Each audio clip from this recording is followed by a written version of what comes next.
ಈಗ ತಿಪ್ಪೇನಹಳ್ಳಿ ಭಾಗದಲ್ಲಿ ಪ್ರಚಾರವನ್ನು ಶುರು ಮಾಡಿದ್ದೀರಿ, ದೇವರಿಗೆ ಪೂಜೆ ಸಲ್ಲಿಸಿ. ಹೇಗಿದೆ ವಾತಾವರಣ ಲೋಕಸಭೆದು? ವಾತಾವರಣ ಭಾಳ ಚೆನ್ನಾಗಿದೆ. ಮೋದಿಯವ್ರನ್ನ ಮತ್ತೊಮ್ಮೆ ಪ್ರಧಾನಮಂತ್ರಿ ಮಾಡಬೇಕು ಅಂತ ಇಡೀ ದೇಶವೇ ನಿರ್ಧಾರ ಮಾಡಿ ನಿಂತಿದೆ. ಅದರಲ್ಲಿ ನಮ್ಮ ಯಶವಂತಪುರನೂ ಸಜ್ಜಾಗಿ ನಿಂತಿದ್ದೀವಿ.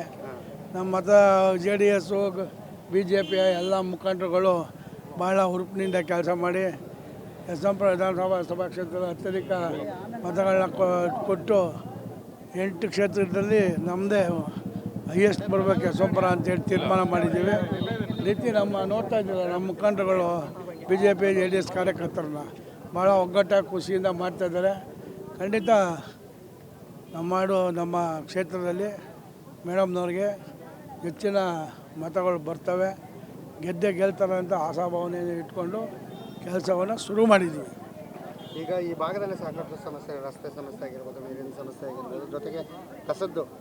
ಸೊ MP ಚುನಾವಣೆ ಬಂದಿದೆ, ಈ ಬಗ್ಗೆ ಶೋಭಾ ಕರಂದ್ಲಾಜೆ ಅವರ ಗಮನಕ್ಕೆ ಏನಾದರೂ ತಂದಿದ್ದೀರಾ ಈ ವಿಷಯಗಳ ಬಗ್ಗೆ, ಸಮಸ್ಯೆಗಳ ಬಗ್ಗೆ? ಇವಾಗ ಮೊನ್ನೆ ಕ್ಯಾಬಿನೆಟಲ್ಲಿ ಆಗಿದೆ, ಅದಕ್ಕೆ ಹಣನ ಮೀಸಲಿಟ್ಟಿದ್ದಾರೆ, ತೆಗಿತೀವಿ ಅಂತ ಹೇಳಿದ್ದಾರೆ.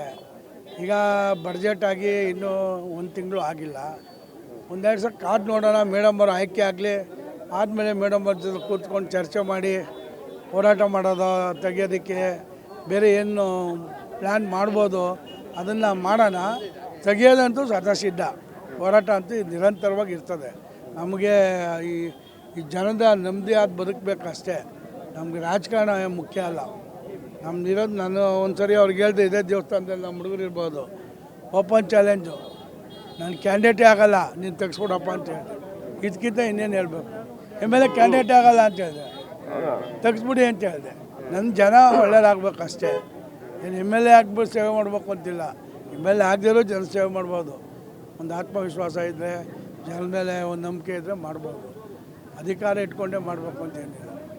ತೆಗ್ಸೋಣ, ಹೋರಾಟ ಮಾಡೋಣ. MP ಚುನಾವಣೆ ಬರ್ತಾಯಿದೆ, ಮೇಡಮ್ ಗೆದ್ದು ಬಂದಮೇಲೆ ಎಲ್ಲ ಕೂತ್ಕೊಂಡು BJP JDS ಮುಖಂಡರೆಲ್ಲ ಕೂತ್ಕೊಂಡು ಒಗ್ಗಟ್ಟಾಗಿ ಒಂದು ಮಾತಾಡಿ ಒಂದು ತೀರ್ಮಾನ ತಗೊಂಡು ತೆಗಿಯೋದಕ್ಕೆ ಹೋರಾಟ ಮಾಡ್ತೀವಿ. ಎಷ್ಟು ಲೀಡ್ ಕೊಡ್ಬೋದು ಸರ್ ಯಶವಂತಪುರ ವಿಧಾನಸಭಾ ಕ್ಷೇತ್ರದಲ್ಲಿ? ಈಗ ನಮ್ಮ ಯಶವಂತಪುರ ವಿಧಾನಸಭಾ ಕ್ಷೇತ್ರದಲ್ಲಿ ಕರೆಕ್ಟಾಗಿ ಸತ್ಯವನ್ನೇ ಹೇಳಬೇಕಾದ್ರೆ ನಮ್ಗೆ ಬಂದಿರತಕ್ಕಂಥದ್ದು 170, BJPಗೆ 154, JDS ಬಂದಿದೆ 21,000, ಕಾಂಗ್ರೆಸ್ ಬಂದಿದೆ. ಈಗ ಈ ಭಾಗ್ಯಗಳು ಮೇಲೆ ಹೋರಾಟ ನಡೀತಾ ಇದೆ. ಒಂದು ಕಡೆ BJPಯಲ್ಲಿ ಗೆದ್ದು BJP ಕಾರ್ಯಕರ್ತರ ಮುಖಂಡರ ಶ್ರಮದಿಂದ ಹೋಗಿ ಇವತ್ತು ಅವರು ನಮ್ಮ ವಿರುದ್ಧವಾಗಿ ಮಾಡ್ತಾಯಿದ್ದಾರೆ. ಎಲ್ಲ ಕಡೆ ಮೀಟಿಂಗ್ ಮಾಡ್ತಾಯಿದ್ದಾರೆ. ಅವ್ರ ಅಸ್ತಿತ್ವ ಉಳಿಸ್ಕೋಬೇಕು ಅಂತೇಳಿ ದುಡ್ಡೂ ಯಥೇಚ್ಛವಾಗಿ ಖರ್ಚು ಮಾಡ್ತಾರೆ. BJP ದುಡ್ಡು ಇವ್ರ ಮನೆ ದುಡ್ಡು ಏನಲ್ಲ. BJP ಗೌರ್ಮೆಂಟು ಒಳ್ಳೆ ಉನ್ನತವಾದ ಖಾತೆಗಳು ಕೊಟ್ಟಿಲ್ಲ ಅಂದಿದ್ರೆ ಅವ್ರೇನು ಮಾಡೋಕ್ಕಾಗ್ತಿಲ್ಲ. ಮಾಡಿದ್ದಾರೆ, ರಿಯಲ್ ಎಸ್ಟೇಟ್ ಮಾಡಿದ್ದಾರೆ, ಹಲವಾರು ಅವರೇ ಸ್ವಂತ ಕಾಂಟ್ರಾಕ್ಟ್ ಮಾಡಿದ್ದಾರೆ. ತಮ್ಮದಿರು ಬಾಂಬೈಕ್ಲು ಇವ್ರ ಹೆಸರಲ್ಲಿ ಲೂಟಿ ಹೊಡೆದ್ರೆ ಲೂಟಿ ಹಣವನ್ನು ಖರ್ಚು ಮಾಡಿ ಅವರ ಅಸ್ತಿತ್ವವನ್ನು ಉಳಿಸ್ಕೋಬೇಕು ಅಂತ ಹೋರಾಟ ಮಾಡ್ತಾರೆ. ಅದರಲ್ಲಿ ನಮ್ಮ 2 ಪಕ್ಷದ ಕಾರ್ಯಕರ್ತರು ಮುಖಂಡರು ಸಮರ್ಥವಾಗಿದ್ದೀವಿ.